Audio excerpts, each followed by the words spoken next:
Howdy everyone, Joe here from ActionX. Welcome to What's in the Tube, where is our show where we review things in the world of television. Normally we are doing episode by episode reviews of currently on air shows premiering brand new seasons for our consumption. Today we are doing a little bit differently. We are doing a seasonal review, meaning that we are reviewing a season of a show. Today we are reviewing the fourth and sadly final season of Walker. It's been a very long road for us. We have reviewed every single Walker episode independently. We have reviewed every single season independently, and we've also we just did a season one definitive review, meaning that we spoiled the heck out of that one, but that mixes the official final stamp on what that season was. And now here we are, we're doing a spoiler-free edition for Season 4 for the people who have yet to see the final season, which is currently available on the CW app, so you can go check that out there. It will be available on Max in some point in the future, who the heck really knows, but it will eventually also be on home media, to complete that series if you have been collecting those DVDs, and so you'll have many different ways to own the final season of Walker eventually, but right now you can just find it on CW.com. All 13 episodes are up right now for free, just usual ads and such, so... small price to pay, but today we're just spoiling free about it, so there will be no spoilers beyond the first episode. So even if you care about the first episode, then come back later on. But other than that, you're going to this review, you will not be spoiled whatsoever about anything about the major elements of the fourth season.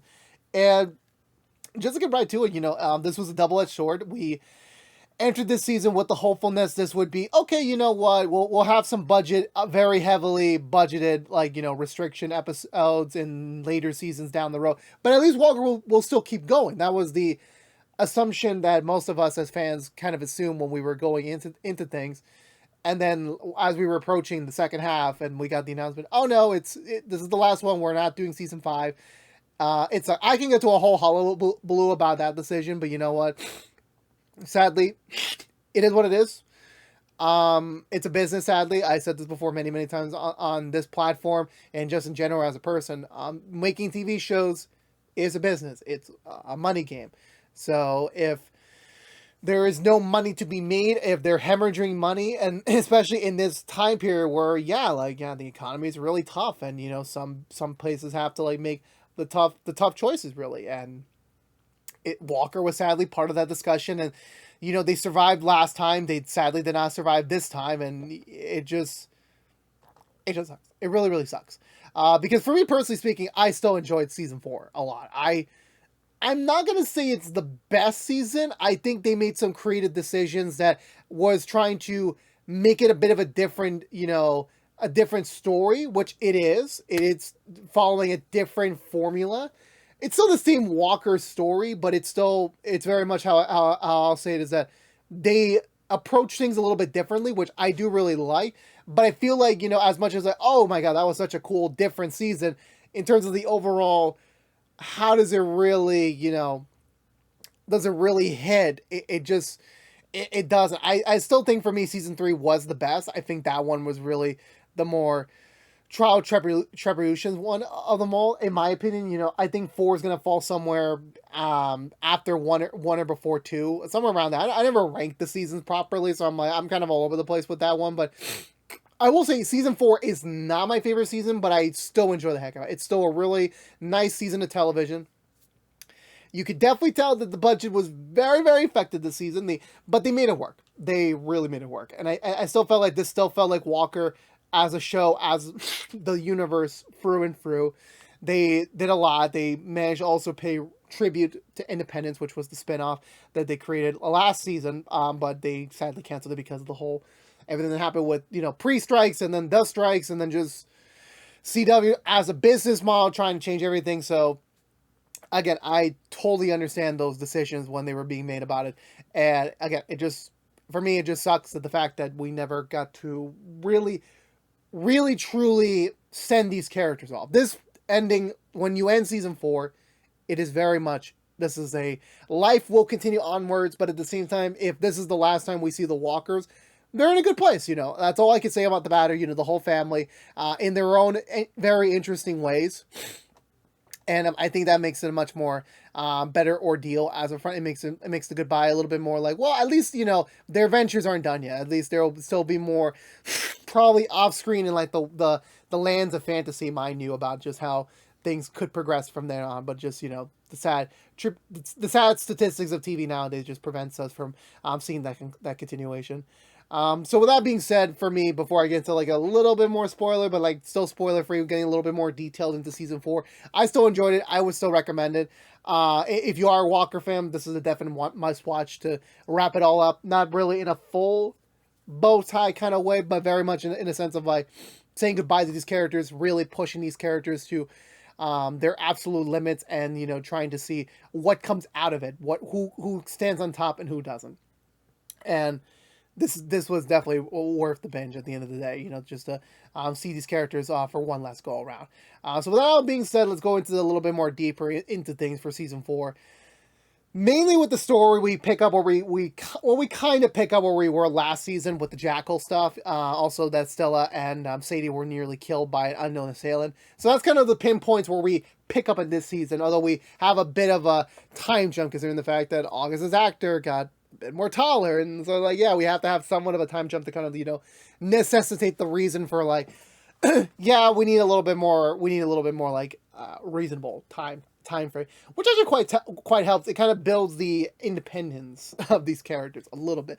I will say this much, like besides we have like this is about the Walker family, not just the core blood family. It's also about their friends and their family friends that they make along the way.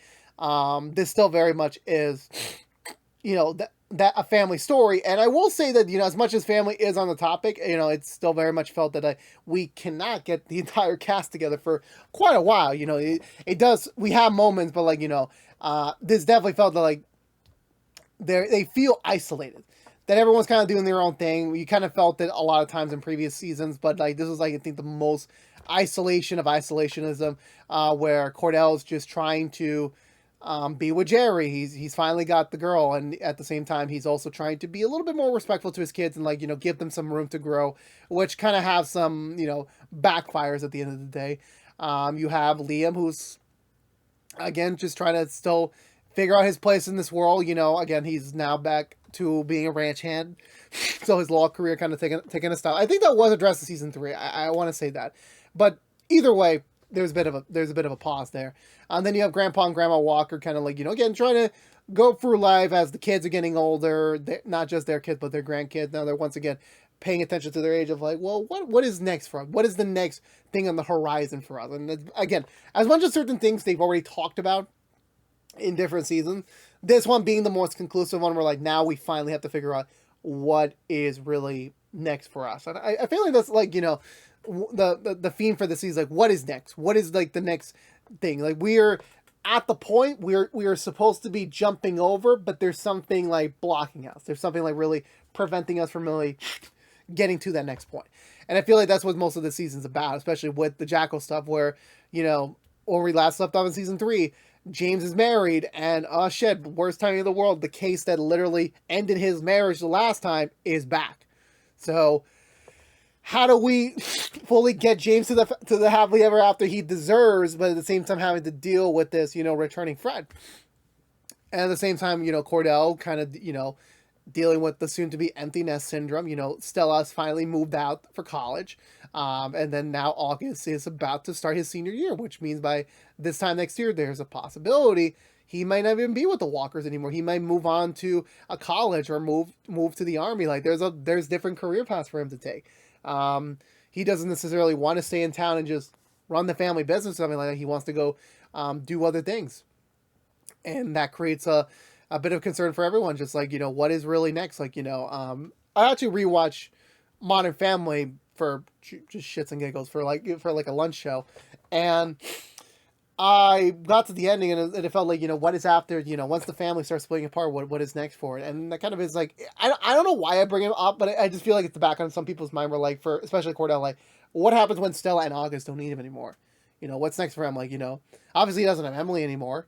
And I say that very lightly. And him and Jerry are just getting started, so you don't want to really throw a new relationship off the deep end of like, yeah, my kids are gone, I'm kind of going to put all my energy to you, which again is great in a relationship, but at the same time, like, you're not doing it for the most genuine reason. You're doing it because I have the time now, I'm just going to fill it up with you. Like, there's a different thing. There's a bit of nuance you have to kind of pay attention for in that one when it comes to Cordell's, character this season. Which again, I feel like he like going into like now into the characters of things. If we're gonna go reverse for one, don't I go like leading up to the lead. I'm gonna start with the lead onwards. Cordell, he does have. Cordell's always an emotional mixed bag. You never know what he's gonna do next. He's always like very much like keeping you on your feet type of guy. This is kind of like another thing where like he very much is aware of the bigger picture, but at the same time, he's also kind of alienating the things that he needs to be doing for himself. It kind of eventually brings up, stuff within himself that hasn't really been addressed to even since the first season where, like I want to say the whole story of Walker has been in a way trying to get him to where he needs to be, like the full cycle of like accepting how things are and trying to move forward to the next thing where like, in a way, he's never truly like. There's always a deep part of him that's always thinking about Emily, that's always thinking about the old life, and now, and especially with his kids, and now with all those like coming to a head, now it's like he's moving his efforts of like, okay, what can I do next to kind of like pivot my energy instead of focusing on the thing that I really should be focusing on to this other thing, which again is important, but like it will purposely take up time in my life so that I don't have to go back to that thing. And I feel like that's kind of what he has to go on this season with that, with just figuring out himself as a person, not in the direct self-help way, but more like the self-realization way. And that could take some time. It's not 1, 2, 3. Sadly, it could take many months, many years before you even get to that oh my god moment. Like like it takes a while, and that's kind of where we fallen through here as like he slowly like eventually progresses further on that path, and then eventually he gets to the point where like now it's a little bit alarming, it's a little bit concerning, mind you, and now he's kind of have to figure it out, but at the same time kind of be blindsided by it. That again, the one thing I don't like about what I'm doing is these spoiler free reviews. Like I would love to say what I really want to say, but I'm doing the best I can to like kind of like not be too direct into things. So I do apologize if some of my wording doesn't make sense because I'm not trying to spoil it for you. Then you go into the rest of the Walker family. I think Stella is a perfect second egg here for the Walkers. Where, yes, Stella last year was very much a lost wayward, trying to find her place in the society.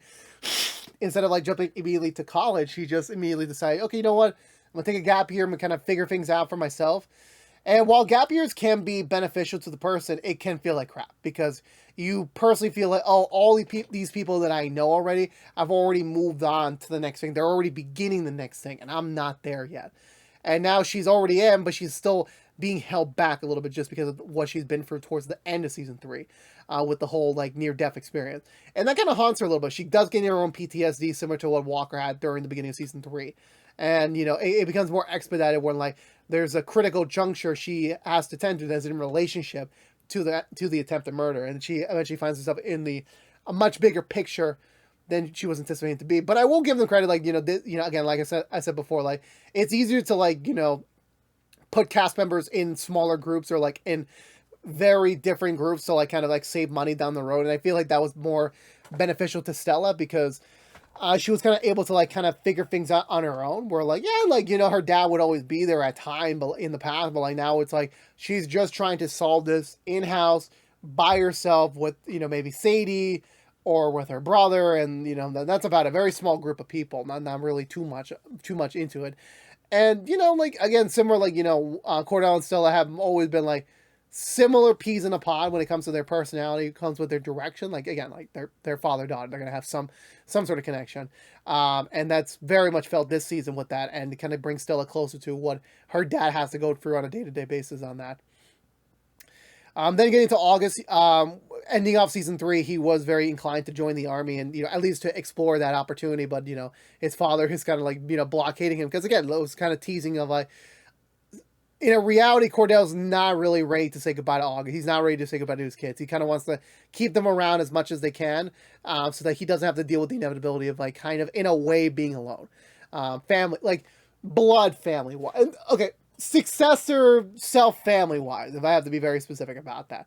And this season kind of like finally has him exploring his own independence, his own like okay, now I can be able to do what I want to do when I want to do it, and that could take some time. Like very much could like have some hard lessons along the way, but like at least he's doing things on his own terms, his own direction, and that plays it as maybe of like where things could be for them in the future.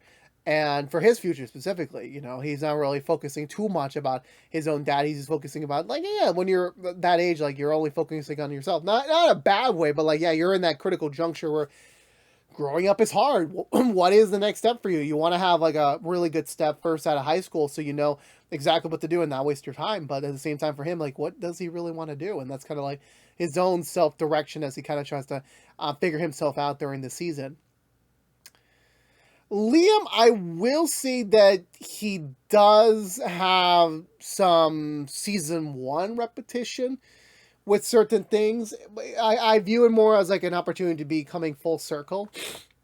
But at the same time, it's also like, hey, like we're just trying to figure this all out, and everything's of the sort. And I always see this with every season. Like there is a feeling of like one of the characters in the ensembles just doesn't quite feel super well developed as the others, because like, yeah, there's only so much you can do, and then you have an episode limit. You only have so much time to do it in. How do you properly tell the story? Sometimes you got to make the sacrifice. Like nothing really to Liam like really stands out. Like, again, like just showing off his loyalty to his family, to his boyfriend, to his friends. That sort of thing. Like him still continuing the path of like really trying to figure out what is really next for him is still always on his mind. And him having Ben, him having Cassie to an extent now with this season fully has definitely assisted him in like trying to like move a little bit closer to that. It is a little bit more slow going. I will say this: last season's horse rescue does not get mentioned nearly enough this season. So I was right. I was kind of peeved by that. But at the end of the day, I do believe Liam is just like a strong supporting character, very much helping out everyone else. And sometimes, that's still a good character trait to have and still keeps the character going, keeping themselves intrigued. So I do respect them on that. And going into like the last with Grandpa and Grandma Walker, with them, like, I feel like this season is very much their strongest together. Like, season one, you kind of felt like, yeah, they're like traditional grandpa, grandma, but like you kind of feel a little bit of cracks from that. And they've been slowly trying to like really smooth that out throughout this season, throughout the seasons. And now this season, like they are the most happiest with each other. I could detect that. But at the same time, they're very much like, trying to figure things out with retirement, because again, we said this a couple times in the last couple of seasons. We're like, yeah, they're approaching that age. Like even their grandkids are about to graduate high school. Like, so it kind of brings to the notion of like, what is really next for them, for us as, as caregivers, as, responsible adults. Like, are we finally ready to like, finally set down our tools and like be able to like fully relax the golden years away? It's a good question. And like, with both of them having two completely different personalities, it can still cut it to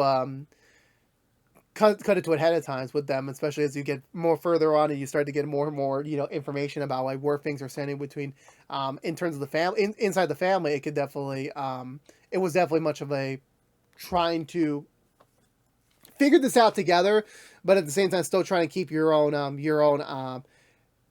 ideas intact as well. And then when we outside the Walker family was still very much close by, Cassie. I feel like Cassie was very much of a, like I was surprised of how much she kind of settled into the cast last season. This season, was a bit concerning because when we last left her off, she was getting an offer to like kind of, be around the FBI for a while. And now it's, it's been some extra time passed. And now jumping back here, it's like still her figuring out, yeah, like, this season 2 and season 3, or in a way, kind of like her figuring out her past. And now that those were all said and done, now is ready in time for her to like, progress forward and like figure out like where do she really want to like start settling down permanent roots. Is it Austin? Is it like the world? She still doesn't really know that, and she just needs like a sign or everything. And she got a lot of signs this season. She really, really did. And I feel like this season, like, she went to the ringer. There's always a character that doesn't, quite get what they want. And this was just one of those cases. And I think that definitely kind of helped out, kind of like really grounded the character even more so in a different way. Like it takes bad incidences to make you a better person. And it's a bit scary. It's a bit scary about that. And I think with Cassie, she very much is the level-headed player this year. I think out of all the Rangers on the team, I will say this much: like, she very much is the crux. She very much is the thing needed to like really hold the core team in place, considering of all that we go through with everyone this year. Going into Trey, where like Trey last year was a bit of a abnormal first year or opening act for a Ranger, where like he was a Ranger, then he does one bad thing supposedly, and then he gets kicked out. But that wasn't the case. It was all part of the larger plan. Now him finally being in the position of being a real Ranger, from start to finish, it does definitely like open the character more up to like what more things he hasn't been able to like really realize about himself. What really about to figure out what to do next. And I will say I'm actually surprised in like certain things they don't do with his character, but I feel like it just like it doesn't feed in any cliches or anything, which honestly I rather prefer than like just getting him like, okay, he's gonna get this or this is gonna happen. Like, no, we actually didn't get any of that, which I'm like, that's actually pretty cool. Like the writers withheld themselves from like doing those certain easier things to give a much more different sort of feel to like once we start to get to certain points in the story itself. So I will appreciate for them on that one. And then lastly, you have, Captain James on the Ranger front, where, yeah, James, he goes through a lot. I will say that much. The actor who plays him, I forget his name, I do apologize. I think it's I don't even want to say. But he has his episode this season. There is an episode where, yeah, he freaking nails it. He really, really nails it. It's like, this is the episode for this character. And I honestly was very much happy with how they progressed with that storyline. They didn't do anything super cliche. They didn't do anything too predictable, but they did something correctly in order to really like push the story into a different direction, so that we as an audience could still be a little bit more, on the cheek about. And I feel like that is that was a valuable, tool for them to use instead of like going again, similar with Trey, like they could have easily done certain things just to like keep the story like interesting, but they do something else and they still kept it even more interesting. So I do appreciate that they were able to like, get that going for James and especially for Trey as well. Both of those fronts to keep things a little fresh, keep a little thing on your toes. And lastly, Jerry, I do believe she kind of falls in back to where she was kind of where season one, where like, yeah, she is there, and I do feel like, she very much is at that point in her life where, like, yeah, she's finally with Cordell in a way, but, like, at the same time, like, there's still so much of life left to be doing, so, like, what can she really be, what else she could be doing next, and I think the things they do give her this season was kind of a way to, like, also kind of, like, okay, we can't afford her this week, let's kind of, like, give her a few episodes off so we can make it work in the budget, and I think that made it work, in terms of that. In a way, it kind of felt like her character was in relationship with Walker, in terms of like the development Walker needed was in line with where Jerry was at in her life. And, having those two go into the directions they were this season kind of made sense for Morley Walker's character than for Jerry in a way.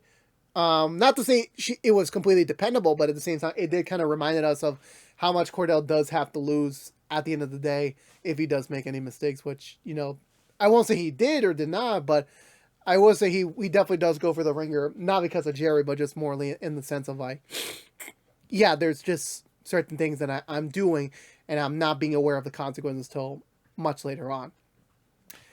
But overall speaking, just to kind of, put this in the bud a little bit, I still enjoyed season 4. I will say with the Jackal storyline, I do appreciate they did something a little bit more differently with that front. It wasn't like your traditional, like how seasons 1, 2, 3 were doing. They do something a little bit more off the rails a little bit, but I feel like that works. But in terms of like the actual villain front, I do believe it leaves you wanting more, but just not in a good way where like, like it just, you just know there won't be another opportunity to get more. And it just makes it even more suckier because of that. So, that's just one point to mention there. Then for the other one, because obviously it's a TV show, you gotta have multiple storylines. The other one in particular, when the relationship with Stella and the events, her point of view at the end of season 3, that one was a little bit gnarlier in the tube. It took a little more while, or like they kind of purposely fluffed it out to kind of like make it more match up to like, okay, we're gonna end this thing here and then end the other one here. Like, I do understand what they were trying to do. But I would have felt like there would have been a much more better impact had they done things a little bit more differently, like introduce certain things a little bit earlier, give more time on some other elements, again, like, you know, when it comes to these TV show, I really want there to be a hit. I want there to be really, like, not just the emotional hit for the character, but for, like, for us as the audience to feel for them as they're going through this. So while definitely not perfect, I do value them for, like, thinking outside the box, trying to, like, give things a little bit more, you know, a little bit more creative, a little bit more different than just, like, kind of more of the same. And I feel like that worked out in the end of the day for that front. With that all that being said, I still recommend season 4 very highly. I will say it's not my favorite. You know, it's as you get further into a show, it becomes more harder to, like, really put a nail on it, or, like, where it could really land on. But, like, I still like season 4. The characters are all back. They're all, you know, as funny and, you know, memorable as it ever can be. This story can be a little bit long on the tooth sometime, but at the end of the day, it does do something a little bit more differently, which, again, it does keep you on your toes a little bit more and, like, what to expect next. And I do appreciate that from them. So with that all being said, I would recommend season 4 of Walker. I would give it 2 thumbs up. Let me know in the comments below. What did you think of the 4th season of Walker? I would love to hear your thoughts down below about it. I would love to have a conversation with you about it. But I believe that's going to do it for me today, everyone. So if you're unaware, this has been What's the Two from ActionX, having reviewed the 4th season of Walker. If you want to know what we're doing normally on What to Do besides our Walker episode reviews, that is it for now. We are sadly on our summer break, so that's the last new content we're reviewing for a while. We will be back this fall with more shows to review, but until then, this is it. This is also the end of our Walker story. For now, we will be back with a season 2 review at some point in the future, then season 3, then season 4 again, you know, properly filled with spoilers. So we will return back to the Walker universe at some point. Just for now, we're taking a little siesta from it. But if you want to know what we're doing, also what's to do, like this summer, we're also doing Doctor Who reviews, so stay tuned for that. We have other stuff, like such as After the Theater, which is our movie review series. We have a whole nother channel called The Clashing Compass, so you can go check that out there. But if you don't care about Walker, sadly, this is the end of the road for y'all. It's really bittersweet to say goodbye. I never like saying goodbye, but sometimes it is very much necessary, or sometimes forcefully, because you kind of have no choice. But again, thank you so much for watching. Please subscribe if you haven't yet, like, favorite, share if you want to, ring that bell, and follow us on social media. But until we see each other again, some way, shape, or form, thank you again for watching. But until next time, stay safe out there, be good to each other, and as always, peace out.